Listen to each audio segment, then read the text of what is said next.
But I want to take the next step in our journey, and let's talk about discovering the call.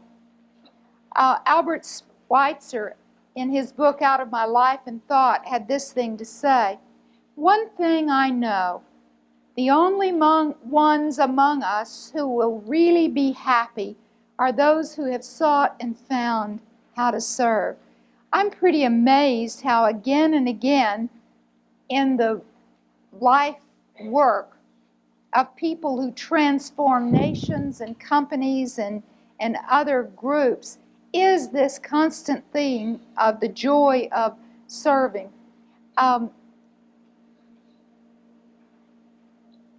was grown, it was decades later, before I realized I had a call. And I had followed the call in spite of myself. I remember being in high school in the Methodist Church in Houston, and there was the altar call in an evening service, inviting us to commit our lives to full-time Christian service. And I remember sitting 4 pews back, wanting to go up, but thinking, but I want to be a wife and mother. And in my head, in 1953, I thought you couldn't do both. And so my heart was there. And it was fascinating to realize I did send a husband to seminary and did all the research with him and later taught in seminary. And I thought, you know, in spite of myself, I've been given a way to serve. It just wasn't the traditional way that I thought. Initially, we were going to be missionaries and go to Africa. That was our vision. And I found my place to serve in corporate America. And in prisons and in mental hospitals and other places that have been really such a gift back to me. I also had a moving event happen that same year. The work of a Dutch painter, Vincent Van Gough, came to Houston. I'd never seen his work, and it was shocking at that time. And I went in to see his work, and there were the kind of headphones that you hear, the story of the painter, and his work was so beautiful. How many of you know Starry Night? That's one of his most famous, but many others. But in his lifetime, he originally wanted to be a minister and went to the coal mines to serve and was a servant leader. And when he got there, he had this stipend, this budget, living budget that was meager, but still a place to live and food and so forth. And he saw the families just struggling to survive. So he gave all of his clothes and his food and his living quarters to families that needed it. And the church disapproved of that and took away his right to be a minister. And he found himself called to draw and paint. And he would rather buy food than paints. And so the paint impacted his mind, and he struggled with mental illness and eventually committed suicide at a young age. In his lifetime, there was only one person who ever valued his work, and that was his brother Theo. And yet it's beautiful, profoundly beautiful.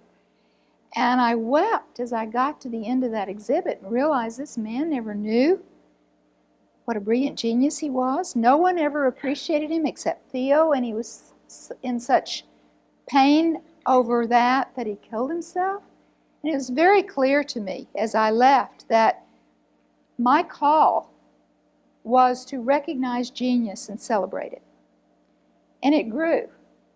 And I began to realize that in God's plan, you can call it whatever fits your life experience, but the miracle is each of us have been given talents that no one else has. And whether we see them as talents or disabilities depends on those around us. I'm profoundly dyslexic, ADHD, off the charts. And I'm so grateful I didn't know that till I was 38. Because the flip of that is I'm unbelievably creative. If you can't find things, you have to figure out another way to do it. And so the not being able to find things really drove me to really grow my creative talent. I learned in school that if we were struggling with kids, the troublemakers, if I watched how they entertained themselves, I could quickly diagnose their learning windows. And if I taught through those instead of against them, they instantly learned. It was not far from here in University of Dallas, UTD, late 70s, I guess. I was invited to design classes to help teachers prepare themselves to work with gifted students.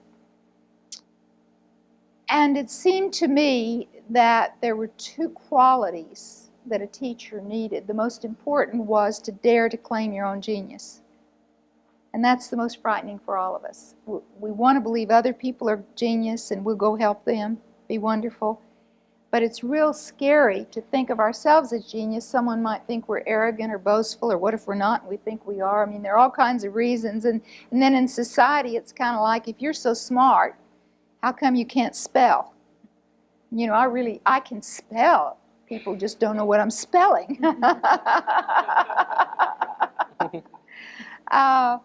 But there is that kind of prejudice against daring to live the gifts which make you unique. And yet the flip of that is, I have struggled with depression, and I'm convinced that running from our giftedness, trying to be what others we imagine want us to be, will cause us to be very depressed. We lose spirit.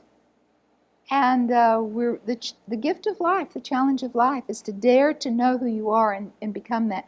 Greenleaf talks about knowing who you are and putting yourself in a position to serve out of your giftedness.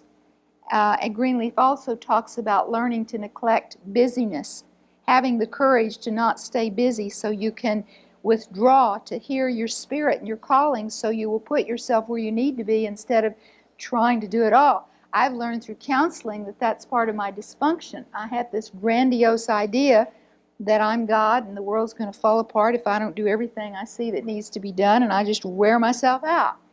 And faith to me is learning to step back and realizing I'm not God. Surprise. There are many other spirits moving to address the problems that we have, and the problems are our gift. Our work is our gift. It's not something heavy that we have to do. It's something we get to do, and in the process we become.